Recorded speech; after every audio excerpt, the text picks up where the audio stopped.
جی بہت سارے لوگ جو ہے وہ علمی باتیں نہیں سمجھ پاتے، انہیں تو موٹی موٹی باتیں بتانی پڑتی ہیں۔ اب میں کیا کروں کہ مجھے موٹی باتیں بھی نقل کرنی ہوں گی اور علمی باتیں بھی نقل کرنی ہوں گی۔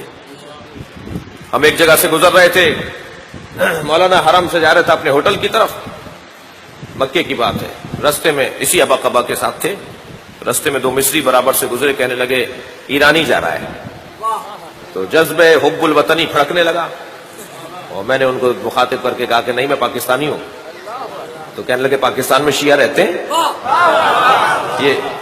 یہ مصریوں کی بات کر رہا ہوں۔ تو میں نے تو وہاں جملہ کہہ دیا تھا، اگر آپ متفق ہیں تو سن لیجئے۔ میں نے کہا جی پاکستان میں تو شیعوں کی اکثریت ہے، کم سے کم پاکستان کے بینک کے ریکارڈوں میں تو شیعہ اکثریت میں ہے جی، اور ہماری تعداد بھرپور ہے پاکستان کے اندر، ہم کسی سے کم نہیں ہیں۔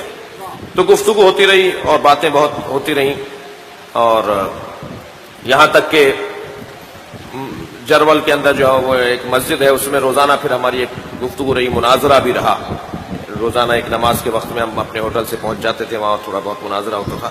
تو ایک گفتگو میں، ایک دفعہ کی گفتگو میں یہ بات آئی کہ آپ یہ ہم جیسے ہیں، زندہ تھے اور اب معاذ اللہ مر گئے، اور اب کوئی درود و سلام پہنچتا نہیں ہے، یہ سلام کرنے کیوں آتے ہو، زیارت کرنے کیوں آتے ہو، یہ درود اس معنی میں کیوں پڑھتے ہو کہ وہ زندہ ہیں اور تمہاری بات کو سن رہے ہیں، اور سلام کا کوئی مطلب نہیں ہے۔ تو میں ان کو بہت سمجھانے کی کوشش کرتا رہا، لیکن مجھے محسوس ہوا کہ یہ موٹی عقل کا آدمی ہے، تو یہ موٹی سی بات ہی سمجھ پائے گا۔ تو میں نے اس سے پوچھا کہ تمہارے ابا زندہ ہیں؟ کہنے لگے ہاں۔ میں نے کہا اچھا دادا زندہ ہے؟ کہنے لگے نہیں، دادا کا انتقال ہو گیا۔ تو میں نے کہا آپ کے دادا پہ اللہ کی لعنت ہو، مجھے معاف کیجیے گا۔ میں نے کہا جب انہوں نے کہا میرے دادا مر گئے، تو میں نے کہا آپ کے دادا پہ اللہ کی لعنت ہو۔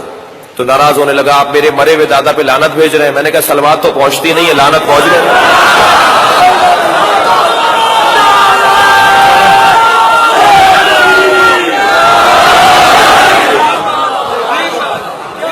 مجھے تو ایسا لگتا ہے کبھی کبھی لعنت روکنے کے لیے صلوات رکواتے ہیں۔ صلوات پڑھے ذرا محمد و آل محمد۔